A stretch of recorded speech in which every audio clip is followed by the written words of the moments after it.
राधे राधे, नमस्ते। I hope आप लोग कैसे हो। उम्मीद करती हूँ कि सब लोग स्वस्थ होंगे, मस्त होंगे और बहुत अच्छे होंगे। तो आज मैं आप लोगों से एक सच्ची घटना के बारे में बात करना चाहती हूँ। मेरे ही जान पहचान की एक आंटी अंकल थे, तो उनकी ही बच्चे की एक छोटी सी घटना है। जैसे मान लीजिए, हर माता पिता अपने बच्चों को स्कूल भेजते हैं पढ़ने के लिए।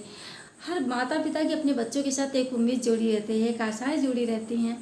तो लेकिन हम उस उम्मीद को पूरा करने के लिए, उस आशा को पूरा करने के लिए, उस चीज़ को पूरा करने के लिए हम अपने बच्चों को, जो हमारी प्राथमिक शिक्षा होती है या जो मिडिल की शिक्षा होती है या ग्रेजुएशन की शिक्षा होती है, वो तो हम अपने आसपास में ही करा देते हैं। लेकिन जैसे बच्चों को डॉक्टर बनाना है, इंजीनियर बनाना है, कोई भी ऐसे अच्छे पोस्ट पे बच्चों को पढ़ाना लिखाना है, तो हम बच्चों को पढ़ने लिखने के लिए बाहर भेजते हैं। और सभी लोग भेजते हैं कि अपने बच्चों को जहाँ जिसको सुविधा उपलब्ध होता है वो वहाँ पे उसको भेजता है पढ़ने के लिए।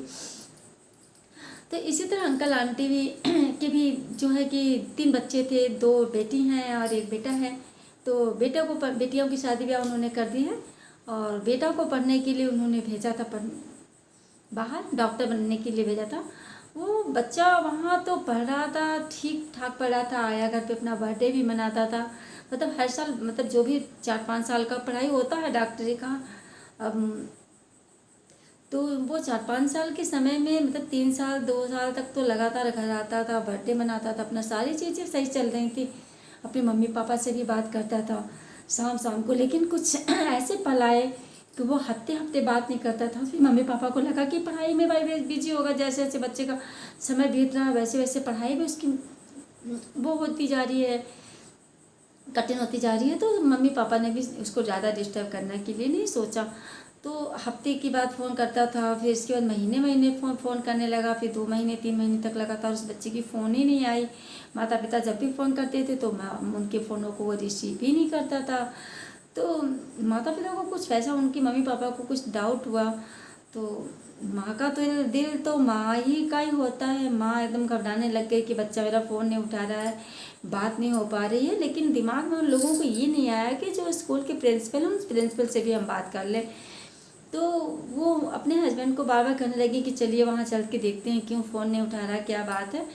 तो वो उनको लेकर के, अंकल को लेकर के वहाँ पे जहाँ बच्चा पढ़ता था वहाँ पे गए। तो वहाँ पे जब बात की वहाँ के प्रिंसिपल से, तो प्रिंसिपल ने कहा कि आपका बच्चा तो 3-4 महीने पहले से ही कॉलेज छोड़ दिया है, यहाँ नहीं पढ़ता है। तो कहीं क्यों, मैं तो उसको पढ़ाई की पूरी फीस दे रही थी, मैंने उसके जितने भी फीस थे मैंने आपको भर दिए हैं पूरे।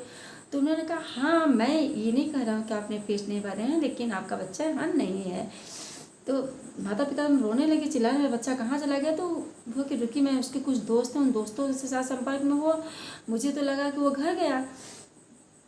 तो उनके दोस्तों से पूछा गया तो दोस्त उनके बहुत, मतलब कि ऐसी चीज़ें बताए जो आदमी कभी सोच नहीं सकता, बिल्कुल असंभव वाली चीज़ कि कैसे हो सकता है जो बच्चा सांसारिक जीवन से जुड़ा हो, घर में आता जाता हो, माँ के साथ जुड़ा हो, बहन के साथ जुड़ा, भाई के साथ जुड़ा हो, पिक्चर भी देखता हो, मोबाइल भी देखता हो, मतलब बहुत सारा, मतलब जैसे आज की ज़िंदगी लोग जीते हैं नवयुवक, उसी तरह उसकी भी ज़िंदगी चल रही थी। लेकिन ऐसा क्या हुआ उसके जीवन में, ऐसी कौन सी उसकी स्थितियाँ परिस्थितियाँ हुई, उसने अपने आप को इतना कैसे बदल गया, ये तो मेरी भी समझ में नहीं आया। लेकिन मैं जब उस स्थिति को देखी, मैं आंटी अंकल को देखी, तो मेरा एकदम मन, मतलब वो हो गया कि ये भगवान अगर औलाद दे तो उसको आग के सामने रखे, वरना ना ही दे तो ज़्यादा अच्छा है। तो उनके दोस्तों ने बताया, मैं जो बता रही थी, मैं बीच में ही दूसरी टॉपिक पे चली गई।